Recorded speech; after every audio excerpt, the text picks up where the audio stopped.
Fjármálaráðgjafar allan heim eru sammála það að lág gjöld mikilvægasta atriði þegar kemur að því að ná góðri langtíma ávöxtun í hvers konar verðbréfasjóðum.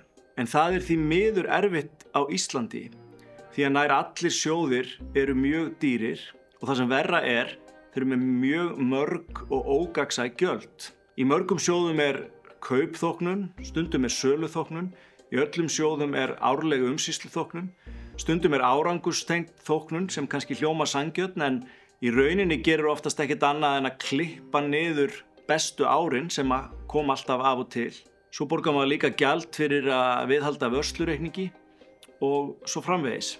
Þetta þýðir að fyrir næstum alla ómögulegt að átta sig á hver heildarkostnaðurinn í einstökum sjóði og hvaða áhrif hann hefur á langtíma ávöxtunina. Indó kenndi Íslendingum að það rukkað ansi hressilegt álag á kortagengi þegar maður notar greiðslukort í útlöndum. Eitthvað sem eiginlega enginn var að velta fyrir sér fyrir nokkrum árum síðan.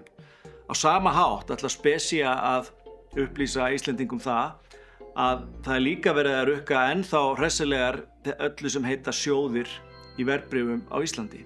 Ég hvet alla sem að fjárfesta í sjóðum á Íslandi og líka þá sem í eignastýringu að kynna sér vel og reyna að skilja hvað þeir að borga á hverju ári. Góð byrjun að fara í svokölluð lykil upplýsingaskjöl sem að allir sjóðir þurfa að birta en eru þó oft falin mjög djúpt á vefsíðum verðbréfafyrirtækjanna. En það gott fyrsta skref.